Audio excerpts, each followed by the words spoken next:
Welcome to a new episode of my Dear Kitchen in Helsinki podcast. My guest today is Mariana Nchez, a designer with a history of working with and about food. Mariana graduated with a Master of Arts degree from Aalto University in Finland in late 2020. Her thesis titled Cooking Through Illustration was about analogies between cooking and making, and she designed tools using this analogy to help people get more comfortable in the kitchen without being in the kitchen. Starting with her personal relationship with food, Mariana and I talked about how this eventually led to her thesis, how she designed her tools, and what she plans for the future. At the end of the episode, Mariana has an invitation for you, and we hope to see your experiences as a comment on social media. Hope you enjoy our discussion. As always, special thanks to my dear friend Ufuk Evcimen for the sound editing.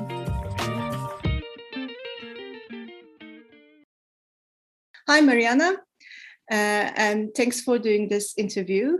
This is going to be a really interesting interview, I believe, because your work is very different than the works of other people that I interviewed so far in its relation to food. So I think I'm going to learn more than I already did studying your work, and I think the listeners will be really interested as well. But before we dive deeper into this, can you introduce yourself a little? Yeah, sure. Hello, my name is Mariana Nu. I'm a Mexican designer and illustrator based in Helsinki, Finland since 2016. Apart from design and illustration, another very big passion of mine is food, like food in general, except that I'm not a big fan of cooking it. I'm a big fan of eating it and learning about everything that relates to it and why is it so important to life. Okay.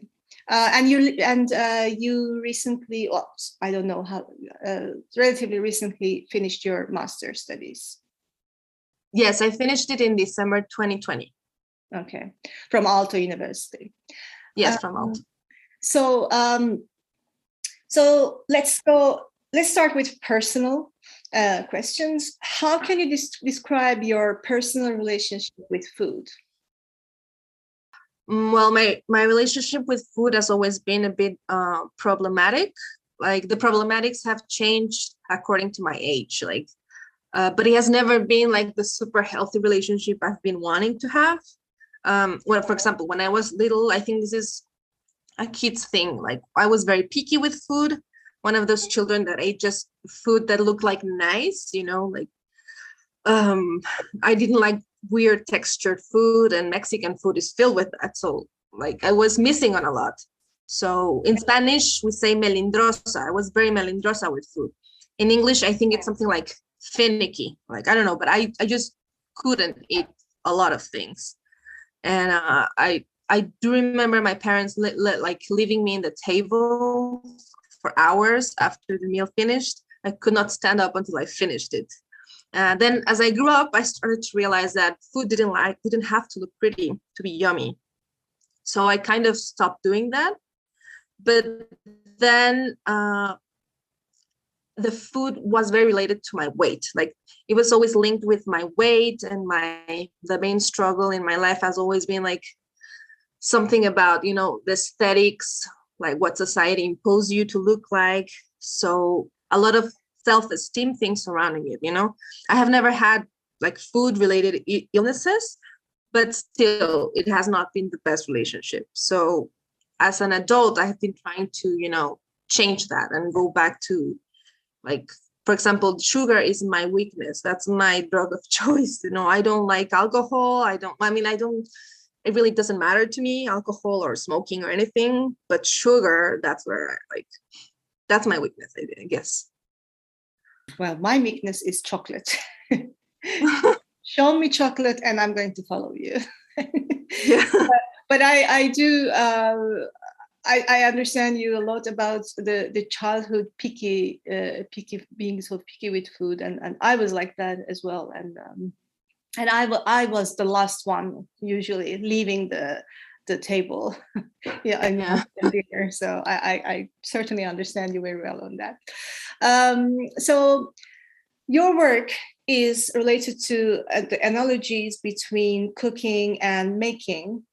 And so to go further before we dive deeper into this, for the listeners to understand better when we'll talk further, how do you describe cooking and making and their differences or similarities? Just very briefly, just to get our listeners prepared for the discussion.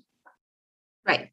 Well, cooking for me is when you're in the kitchen or anywhere really, but you're dealing with eatable ingredients, like the act of preparing food, whether it's just building a sandwich or doing something more complex in the stove or in the oven. And making, for me, it's a word that includes a lot of activities.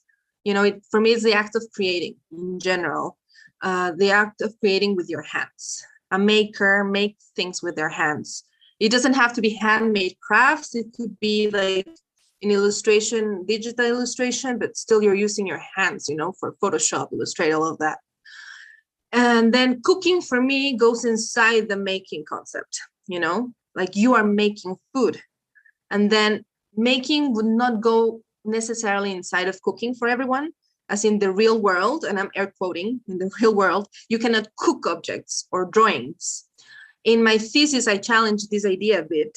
Of course, in some crafts like ceramics or glass, you're cooking ceramics because it involves a kiln, but this is where I began to see similarities between cooking and crafting, I guess. And it was really interesting to dive into it during the thesis. Mm-hmm. Okay.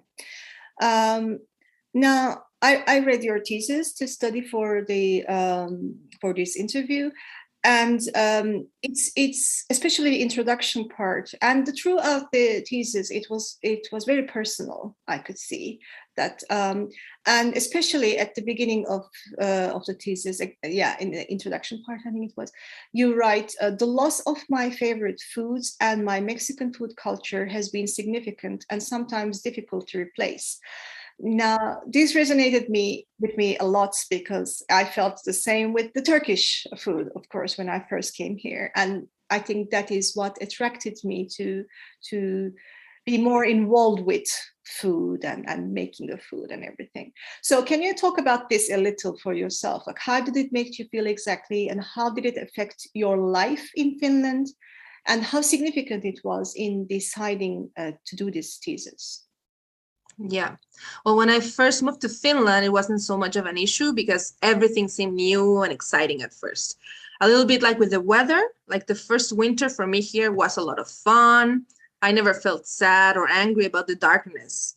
But after 2 years, for example, of winters like this, it starts to weigh, So with food, it was the same, or I would say even worse, because food is one of the most important reasons in my life. Like I'm always thinking what I'm going to eat for breakfast, lunch, dinner, and snacks, of course.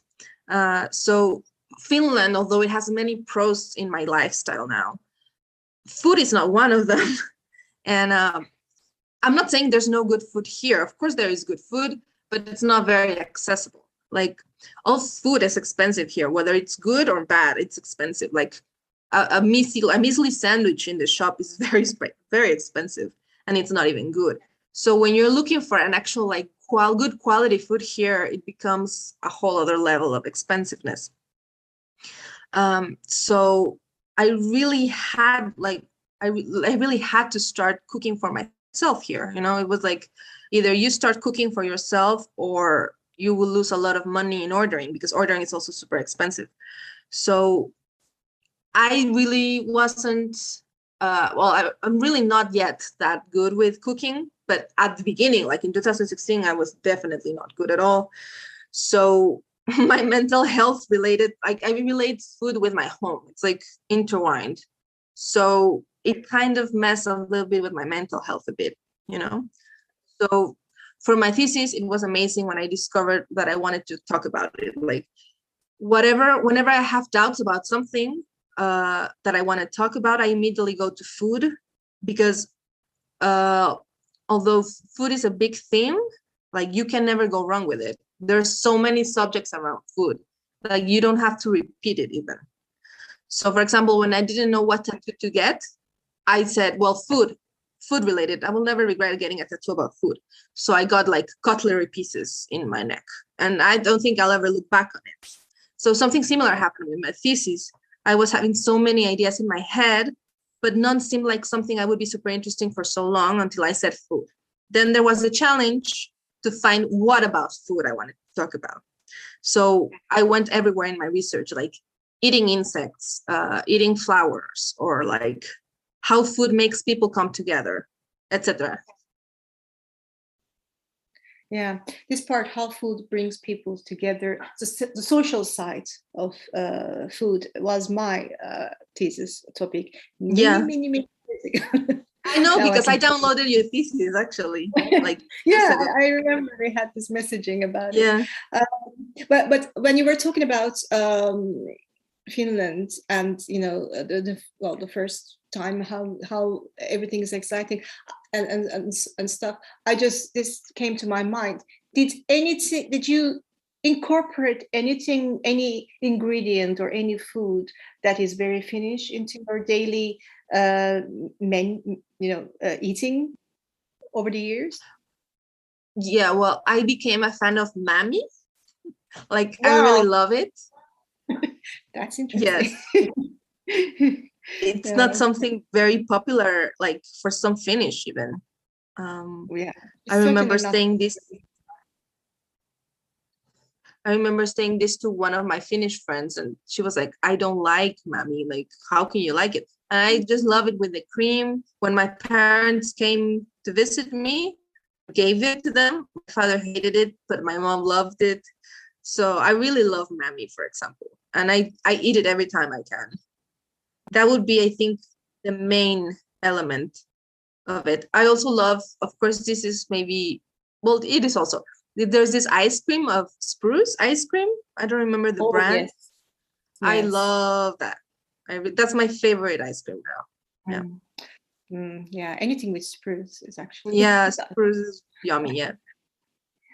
Now you had a difficult maybe relationship with food, and you also again at the beginning of your thesis you talk about your fear in the kitchen. Can you explain this fear a little bit more? Yeah. Well, I grew up in a very great family. You know, I don't want to talk bad about it, but then they shared me their love and skills in many areas in my life, like for example the piano, you know. But my family was never a cooking together family, you know, like I think a lot of families are. I never had that grandma that teaches you the cooking experience.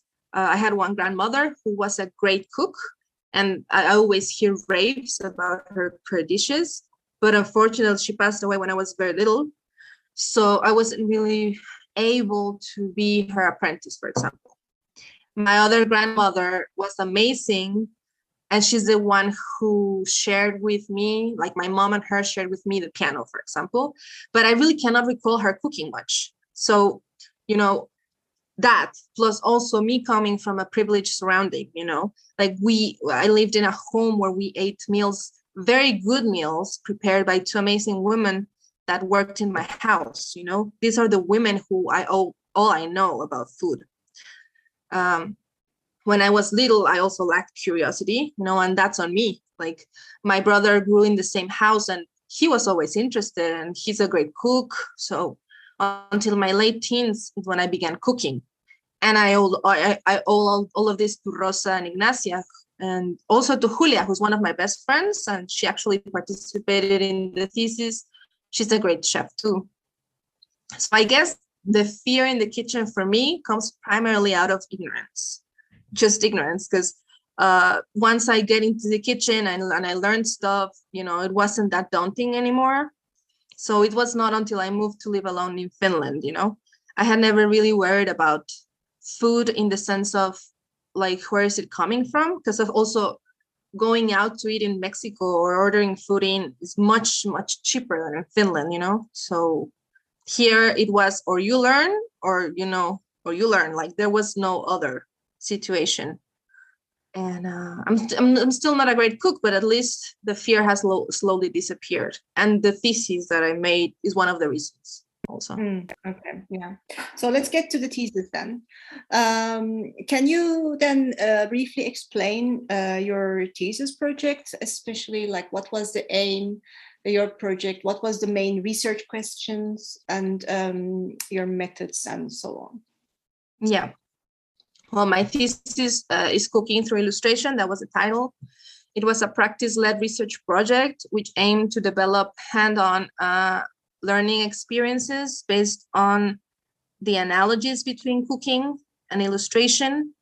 The project is about transferring the use of cooking processes and tools into mark making using ink. And I do that by mirroring the movements done in the kitchen into a drawing activity. So there was a lot of exploring similarities into the analogies of cooking and making, like you already mentioned, to inspire a new way to draw. So I guess my thesis was also made with the help of Gianni Rodari's games. Gianni Rodari was like this journalist and a writer and also a school teacher. So he created these strategies to make children practice their creativity. So for my thesis, I used his fantastic binomial, which makes you choose two words that are not related with each other. And then you put them together and create a fantastic situation. So in my case for the thesis, I picked food and ink. And then I made the sentence, the ink in the food, which turned into the fantastic situation that says, seeing how the ink in the food made the dish taste incredibly delicious, the woman decided to give cooking classes for illustrators. So Cooking Through Illustration was the course name. So this was the premise to my whole thesis. This was the title, Cooking Through Illustration. The project is based on a cooking interest, but mainly searching for ways to feel more comfortable in the kitchen. That was my main intention, for me to be more comfortable in there.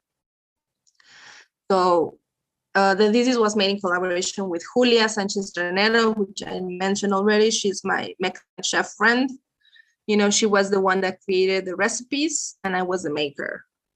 So a demo workshop was conducted where it was possible to co-design and make the children try the tools that I was making.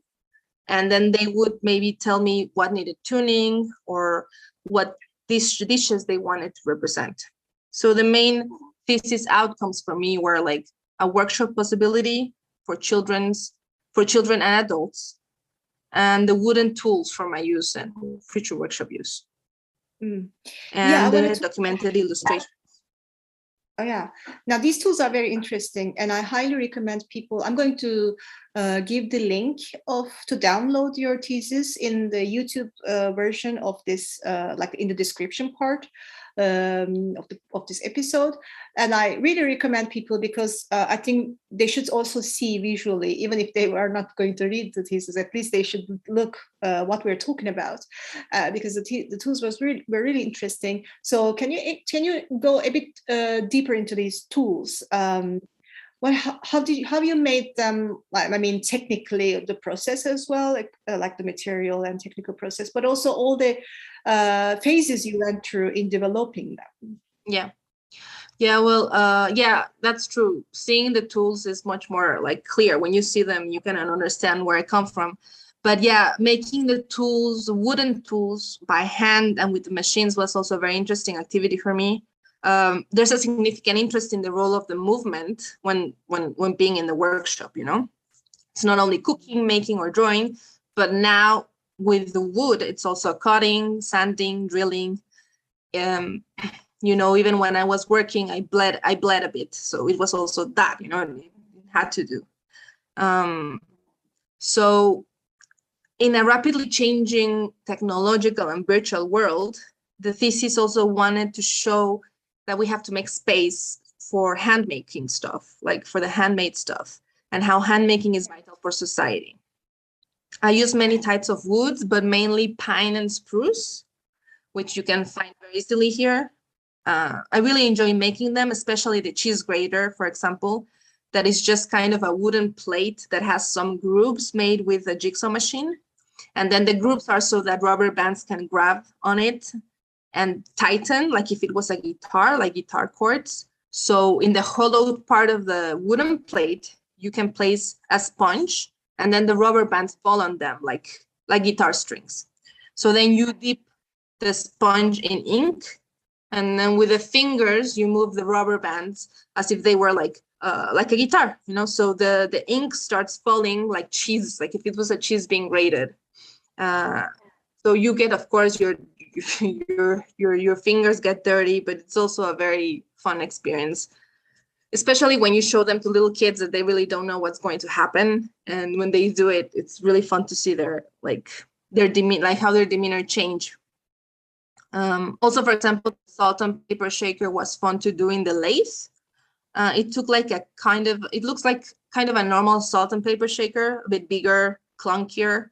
But as I also wanted to play with sound in this case, that with the help of Aalto, the wood master in Aalto, we created, he created in the lathe, a kind of donut that surrounds the wooden cheese grater.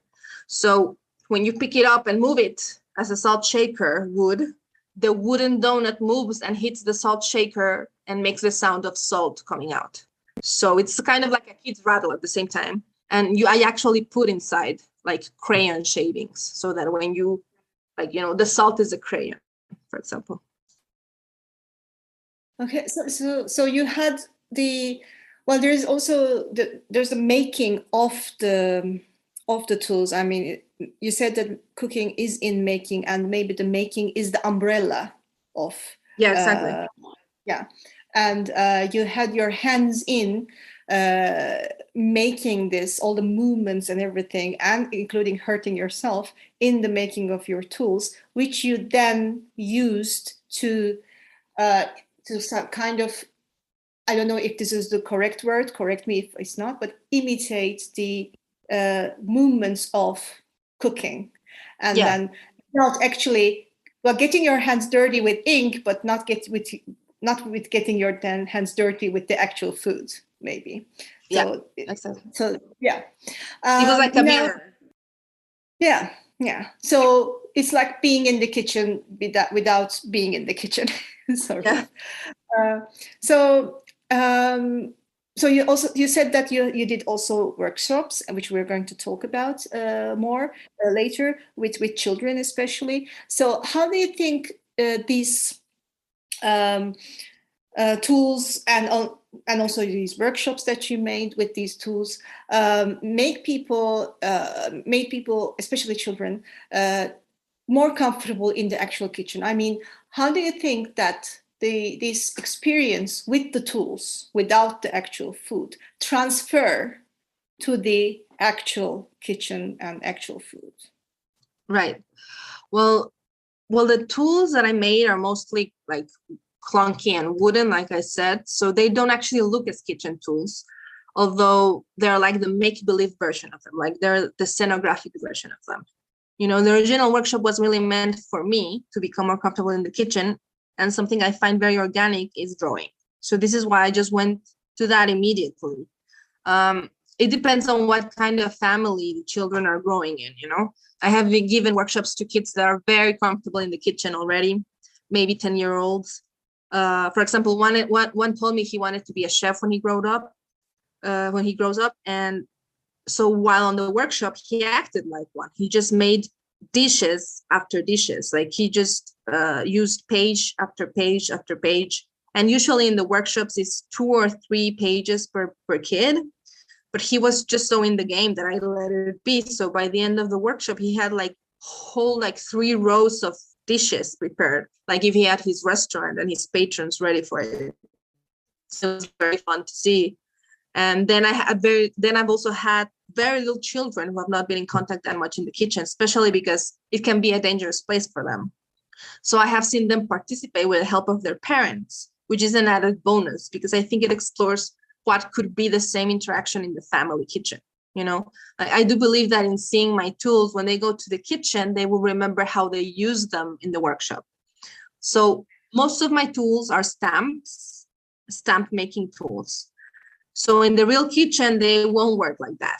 But at least I think the visual memory will stay with them. they'll finish one or two dishes, and all of them have usually the cutlery, the dish, the glass on them. So at least they can practice putting the table on, which is really the first step we learn as kids, put the table. Yeah. Yeah, and I can also see that something so different than the actual products of food making, where you can find in the kitchen, something so different maybe create more interest for something. I mean, this kid with who wants to be a chef already is in the way to be one. That's a whole different thing. But yeah, I mean, it would be maybe even more interested afterwards. But about you then, this whole thesis process and work, and also maybe your work afterwards, how much you continued afterwards working with this, change your relationship with food that we talked at the beginning. Yeah. Well, this was really a great thing for me, because it really reinforced the idea that to have a healthy relationship with food, I have to be the one behind the food, like behind the kitchen.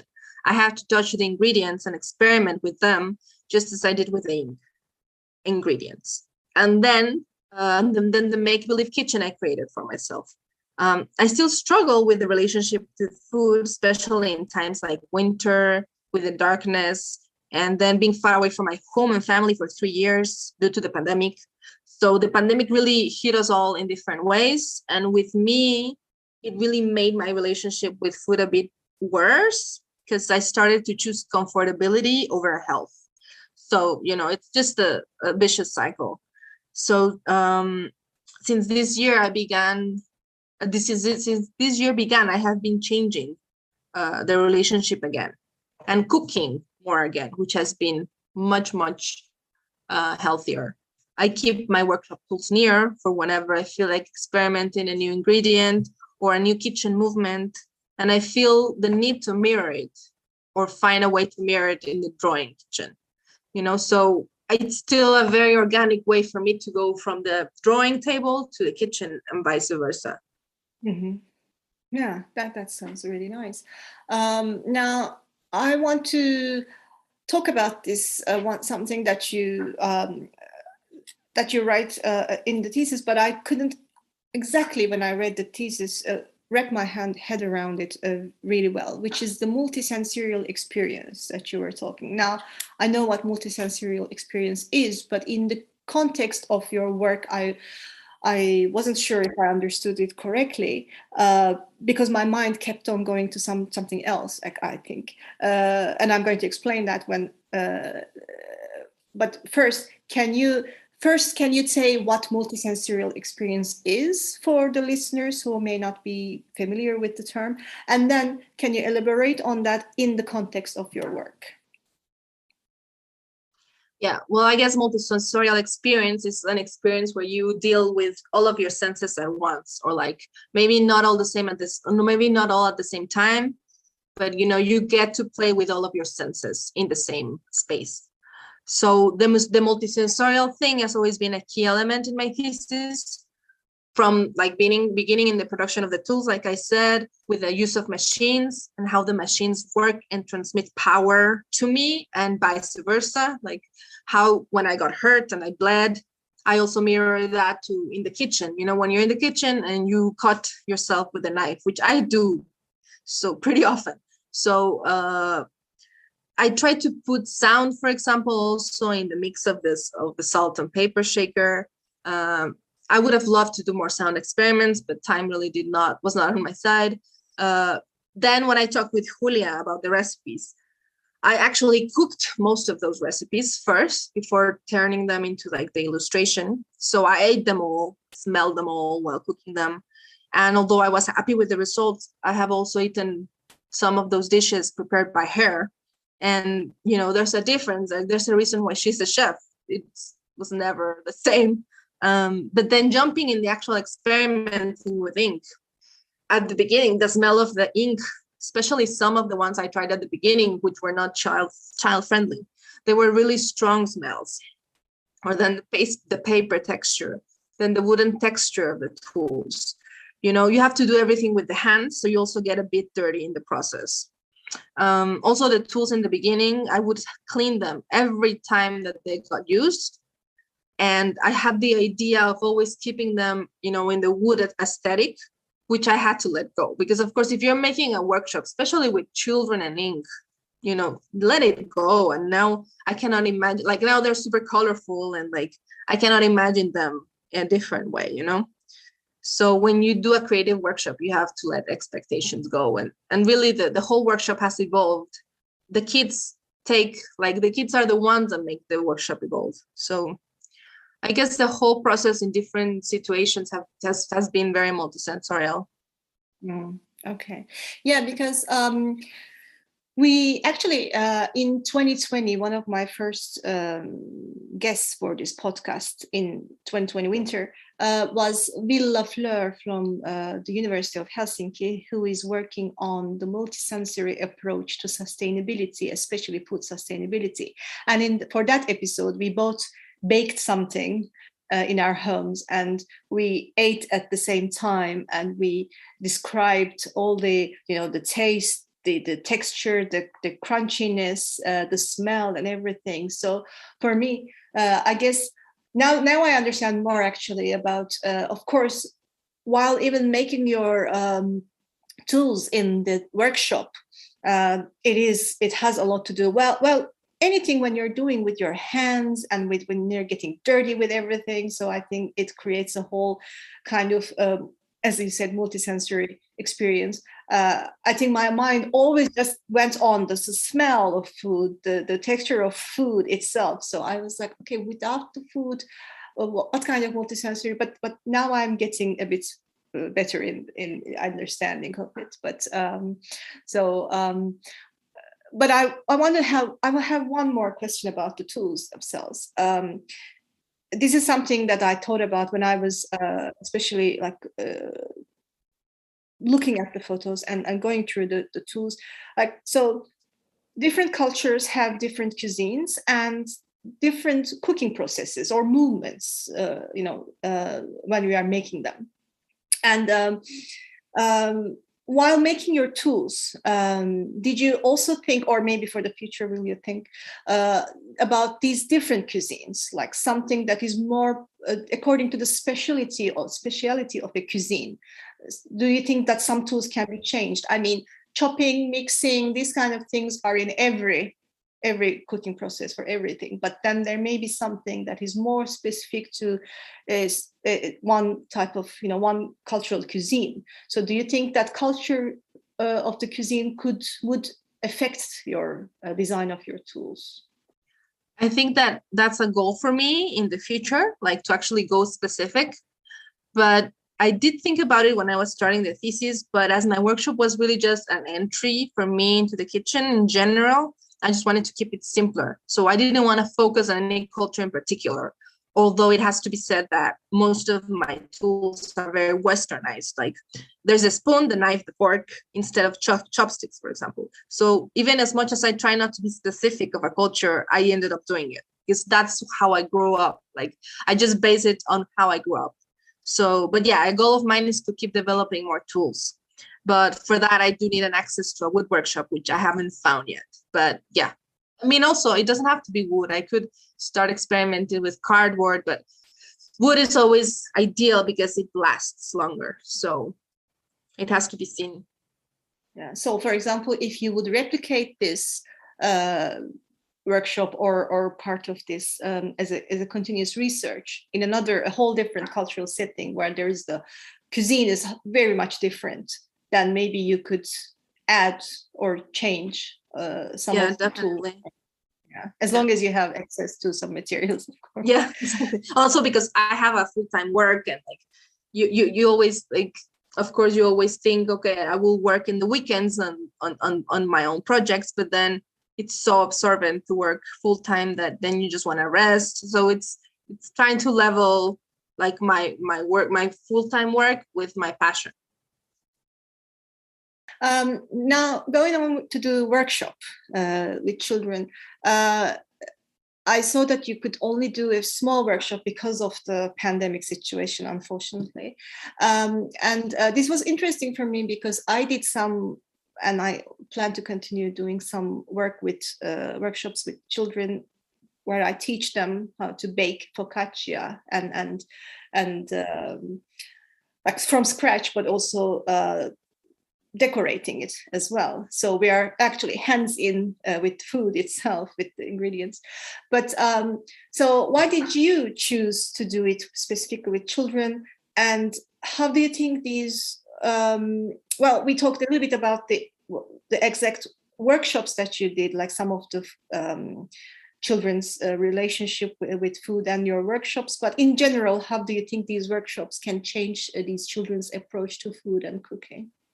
Well, first, I chose children just for the sake of the thesis, that I had to choose a specific group. And I have always liked working with children. Like in the past, I've done creative workshops with children. So it was a natural move for me.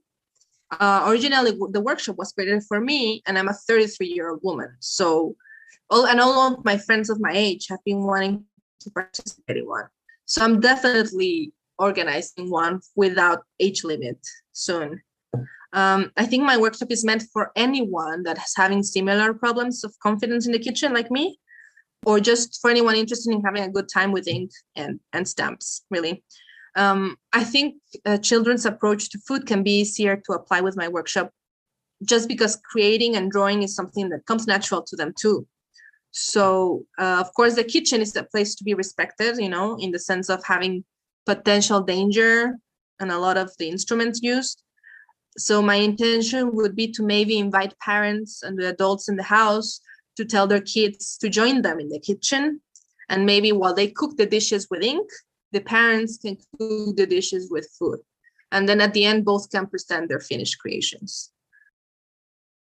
Yeah, and I certainly agree with you that this is actually, I mean, you did now with kids, but this is certainly, I can see that it's something that can be done without any age limits, just for the sake of it, just for the fun of it, but also, as you said, to get more acquainted with kitchen. I mean, I myself wasn't so acquainted with kitchen, even though I lived before coming to Finland. I lived by myself for many years, and I did cook, but I wasn't so much specifically interested.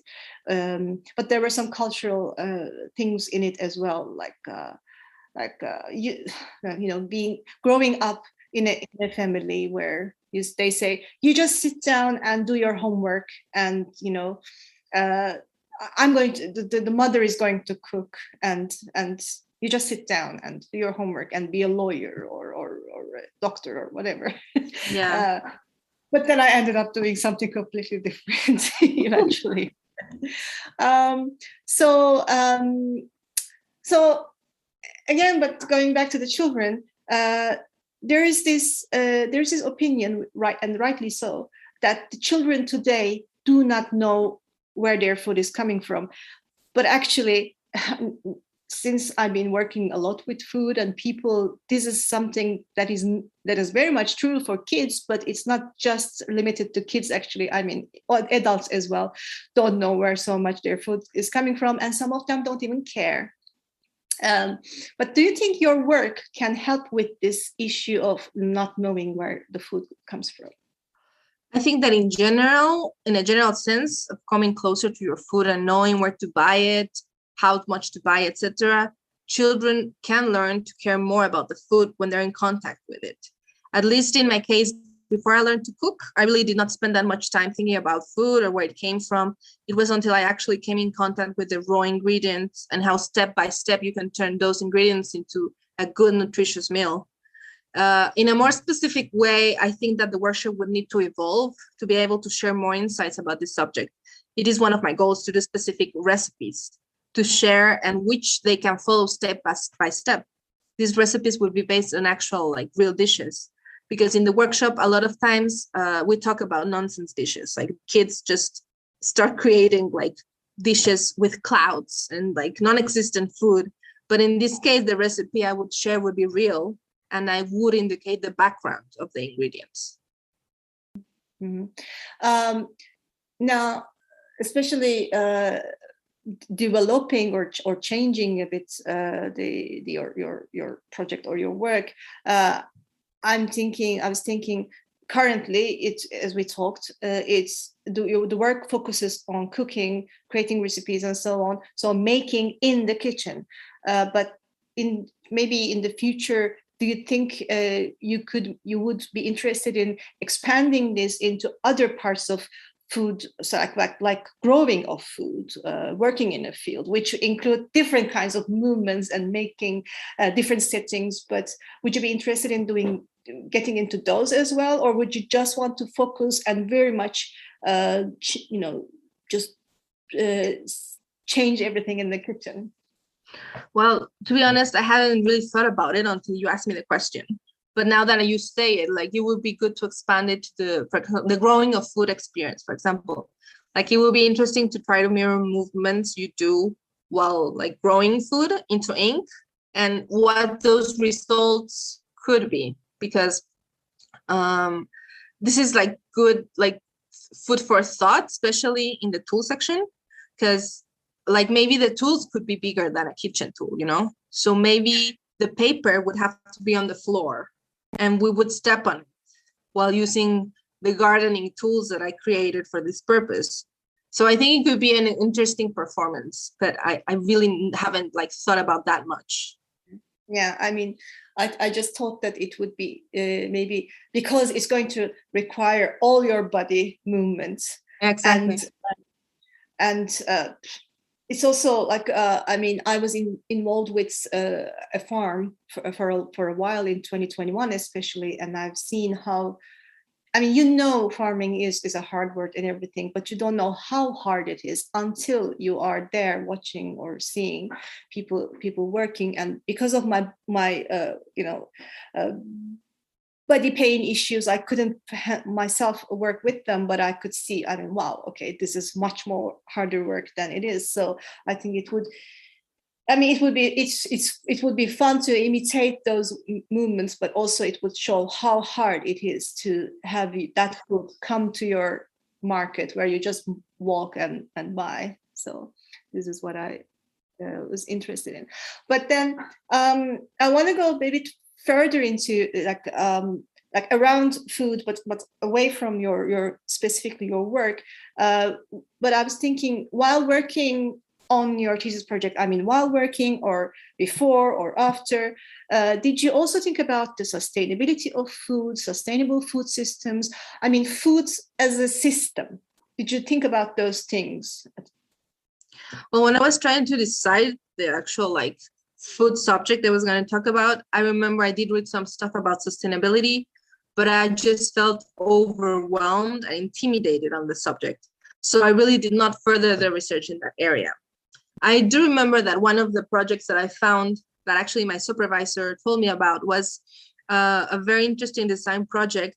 I cannot remember the designer. I will look for her because I cannot remember her, but it was this woman that was trying to show people what the carbon print in everything they ate was. So I found that amazing. And it is something that I learned until a couple of years ago. Like, I really hadn't thought about the carbon footprint of my food.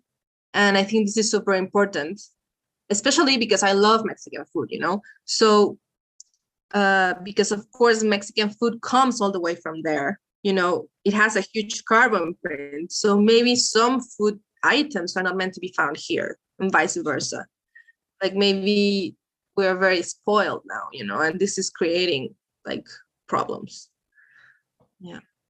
Yeah, something that really makes me quite frankly annoyed, that, for example, here we can find figs, let's say. I'm very much focused in figs lately, and because in Turkey, well, you can only find them when the time it grows, like late summer, and you can find really nice, these chubby figs and beautiful and everything, but then that's it. But here you can find them, I mean, most of the year they're coming from Brazil, and Brazilian figs are also very delicious and everything, but then I'm seeing a lot of figs rotting in the supermarket shelves, because it's also very expensive and you don't buy like kilos of figs at a time. So So I'm thinking, do we really have to have figs all the time here that's just rotting in the supermarket shelves?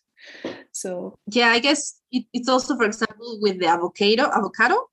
Uh, a lot of the avocado comes from Mexico, and there's also this political and social issue that the avocado, there's like a lot of mafias of avocado. So, there's a lot of things to touch. So we are kind of feeding these mafias, and we're making them explode people, and like, it's really complex. Like, I wouldn't even know where to start with all of these subjects. But yeah, I think it's something to think about. Yeah, and we did talk a little bit about it, but I mean, you don't have to be a researcher on this, but we are all, in the end, eaters of food, consumers of food. So in one way or another, we are actively in the food system. So from your personal experiences, if you like, what other issues do you think are the most important ones in our current food system? Yeah, well, when you ask this question, I think that I have not the most informed opinion about it. I think I'm ignorant in a lot of what goes behind our food systems around the world. But I just know that there's a lot of food that gets wasted a lot, especially in our capitalist system. Like, it's encouraged sometimes. A lot of shops and markets waste and throw food away before seeing who could use it or giving it to the people that need it. So that's where all of these people go to trash cans to look for food that's perfectly eatable, and they get their food. That's what the freegans, like, as they call themselves. So some years ago, I would have thought it unthinkable, like, no. But now I'm like, well, a lot of food that is very well, like, still very eatable ends up in the trash. So why not? Also, we as a consumers have been, like I mentioned before, spoiled into buying perfect looking produce. Like, when I was little, I could not eat ugly food. Like, now we cannot buy like this maybe ugly looking produce. So all of these are not even considered. Sometimes they're left in the farms, like, they're not even sold. They're just there to wait to rot. So it's a purely aesthetical problem, and I find that mind-boggling. I have an illustration project in the works about ugly produce, and like, why is that wasted?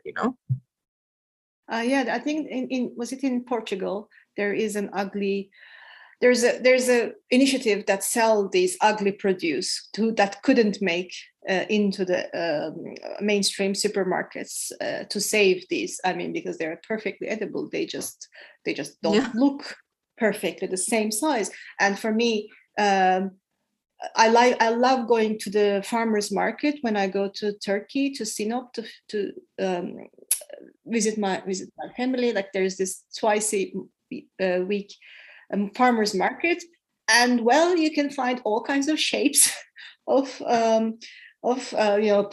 tomatoes and potatoes and stuff. So it's like, oh my god, I'm back with some real looking food where not all the tomatoes are exactly the same size and shape, but they might have it different. And this is very important, I think, not just because otherwise it looks like it's just coming out of a factory or something. So you talked a little bit about, for example, the political aspects of, let's say, avocado, but are you interested in also, or did this work maybe make you interested in social, cultural, and political aspects of food in general? And what else about these aspects would you like to talk about, if you would? Yeah, well, I have always been very interested in the social and cultural aspects of food.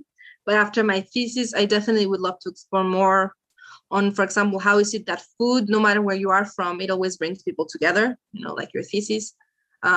Lately, I have also been interested on the fact that cooking and feeding has always been a woman's job, gathering it, growing it, cooking it, and feeding it to the families.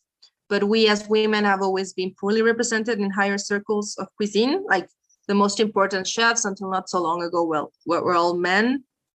And women who are really relegated just to domestic life. So I find this fact very angering, but also very interesting. Like, for example, I remember hearing this in a documentary. I cannot remember the documentary, but it was about Henry VIII. So it talked about how Henry VIII had his kitchens full of male cooks. And it was because it was known that hiring men for kitchens was much more expensive than hiring women. So he wanted to show other kings how rich he was. And he did that by filling, well, among other stuff, by filling their kitchens with men. This annoyed me, of course, but well, he's not the only one that has done that, nor that is his worst sin, definitely. But I found this curious. And of course, women, I think in every culture have always had these millenary recipes, like millenary sacred recipes that like maybe 10, 15 years ago till now, very fancy chefs have rebranded them and now are selling them in their expensive restaurants as something very innovative, but it isn't. And I think that subject interests me a lot, like the position or the job of the woman in food. Yeah, I can't remember exactly, but if you're interested later on, I can send you the link to it when I can find.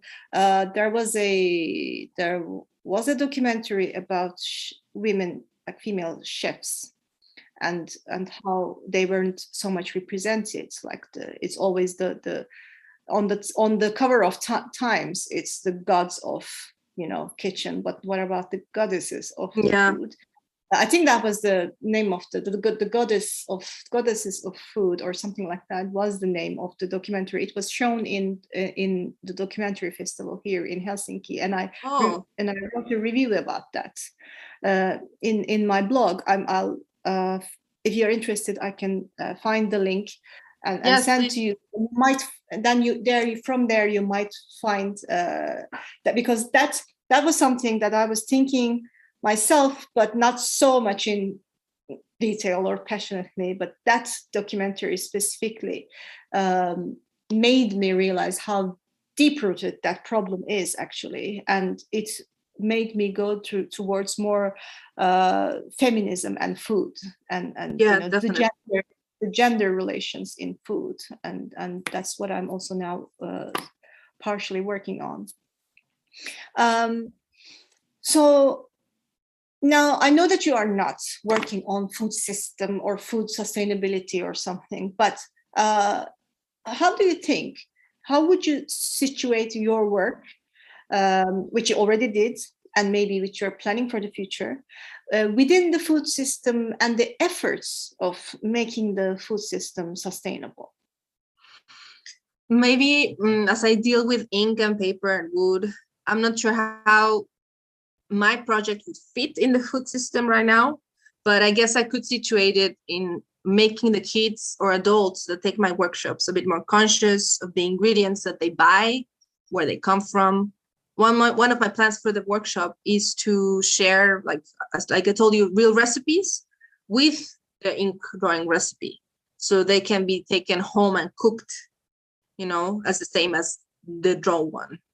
I guess that everyone who actually cooks for themselves are much more aware of the food and how much food they can eat so you don't waste any. Or, so maybe my workshop could be the entry to the kitchen for kids and some adults who, like me, are not very cooking oriented. But I guess if I wanted to be more in the food system, I would have to change the workshop a bit, or maybe evolve it a bit more with more information. Mm-hmm. Because the way I see it, actually, because when we talk about food system, people generally immediately just think about food, the food, and just it's the food chain and the growing of food. But then there is a lot of things around of the food chain and the food distribution and so on. There's the whole social and cultural and political sides of it, as we just talked. So I see your work actually is a good way that can be used to increase awareness and, as you said, an entry point to the kitchen, which is important because we are getting so much away from the food.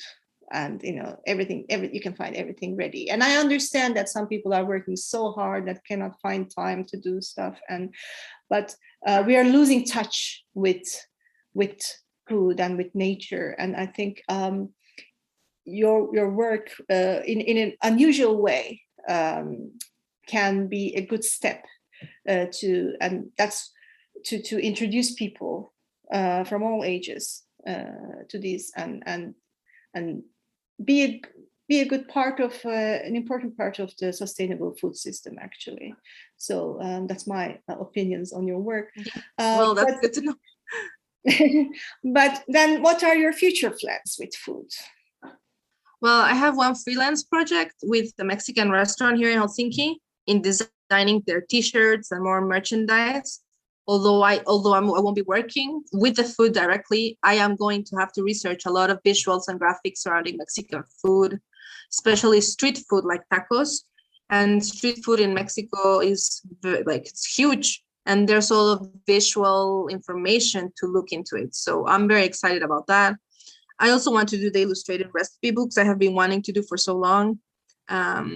I keep publishing food-related illustrations in a Helsinki-based scene that I have with friends here. It's called Salarracas. And for example, my ugly produce project will be featured there. And of course, my illustration workshop, which I will still be giving hopefully next spring. I'm also planning to give it to anyone who wants, no matter of the age. But I still have to plan that and look for a space to do it. Mm-hmm. Yeah.